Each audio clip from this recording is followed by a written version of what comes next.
بسم اللہ الرحمن الرحیم۔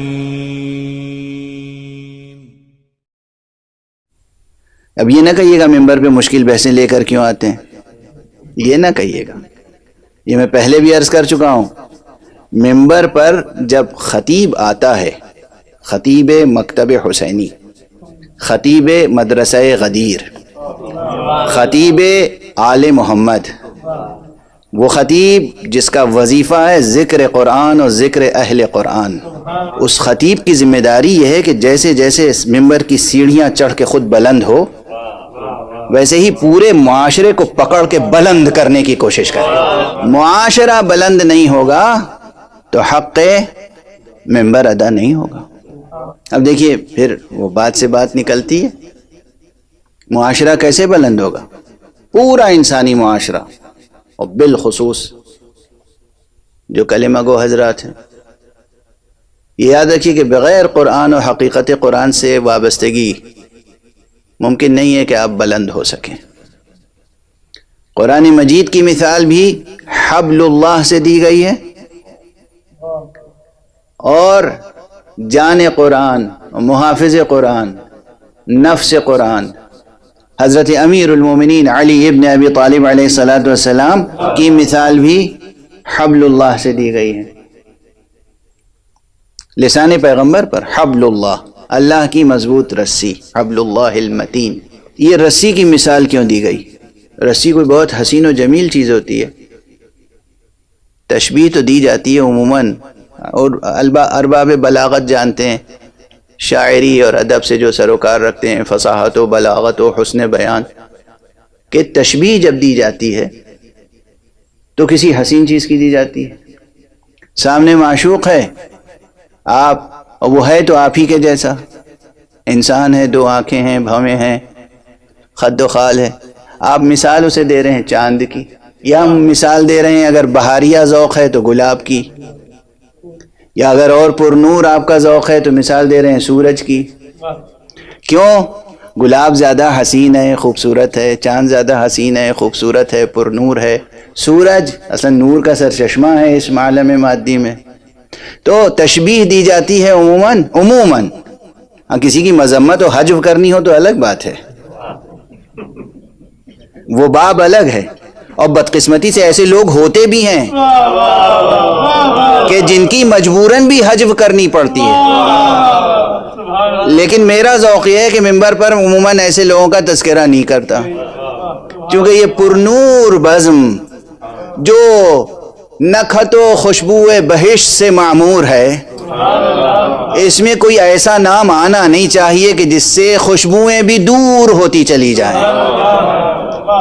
تو ایسے مجبوراً ہیں ایسے کردار جن کی مذمت کرنی پڑتی ہے، جن کی حجو کرنی پڑتی ہے، لیکن عموماً وہاں بھی تشبیہیں آتی ہیں تو وہ ظاہر ہے وہ اسی قسم کی تشبیہیں ہوتی ہیں، لیکن عموماً تشبیہ جب لفظ تشبیہ آتا ہے، لفظ استعارہ آتا ہے تو اسی اعتبار سے آتا ہے۔ اصل یہ ہے کہ تشبیہ حسین ہو۔ بھیا رسی کون سی بڑی حسین چیز ہے، وہ بھی اس زمانے، اب تو آج کل تو ماشاءاللہ وہ پلاسٹک کی بٹی ہوئی رسیاں، رنگین، لال، پیلی، نیلی، مطلب کیا خوبصورت مضبوط چمکتی ہوئی ڈیزائن والی اچھی رسیاں ہوتی ہیں۔ اس وقت مونج کی رسی، اور اب وہ سب آپ حضرات جانتے ہوں گے۔ رسی کوئی حسین چیز تو ہے نہیں کہ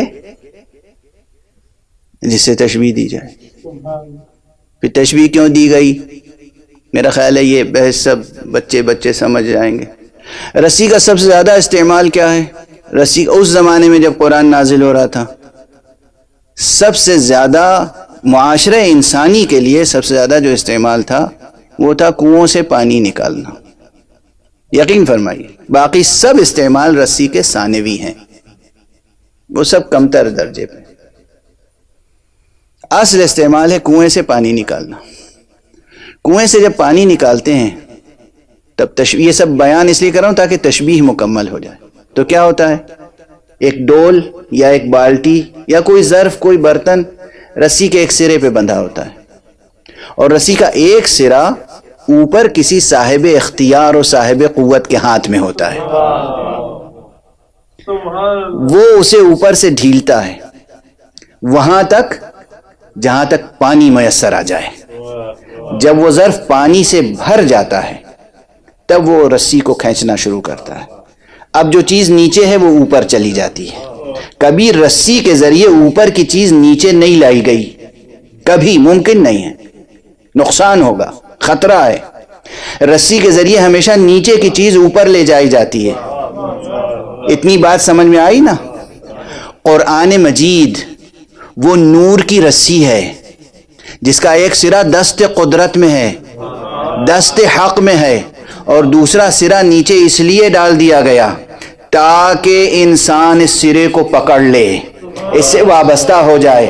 جب انسان پورے ارادے اور اختیار کے ساتھ, پورے ایمان اور عقیدے کے ساتھ, اپنے پورے وجود و وجدان کے ساتھ اس رسی کو تھام لے گا تو پھر وہ دست حق اسے بلند کرتا چلا جائے گا, بلند کرتا چلا جائے گا, بلند کرتا چلا جائے گا.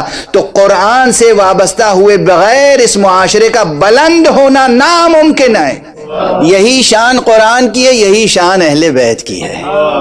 اسی لیے امیر المومنین علی ابن ابی طالب علیہ السلام کو بھی تشبیہ دی گئی حبل اللہ المتین, حبل اللہ المتین.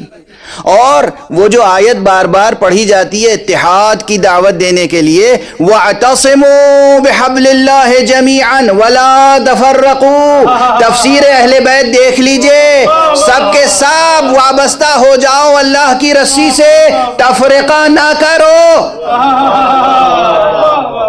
اس کے معنی کیا ہیں؟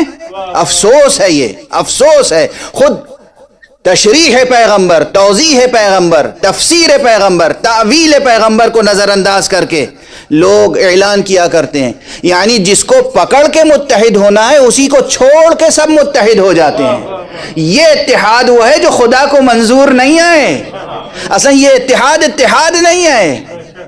وہ اتحاد ہے کہ واللہ خدا کی رسی ہاتھ میں ہو, یعنی قرآن ہاتھ میں ہو, ولایت مرتضی ہاتھ میں ہو, اس سے وابستہ ہو جائے تو پھر دیکھیے یہ معاشرہ کبھی پستیوں میں, تاریکیوں میں نہیں رہ سکتا. قرآن سے وابستہ ہوں اور اس قرآن ناطق سے جس کا نام علی ابن ابی طالب ہے. ایک صلوات پڑھیں محمد.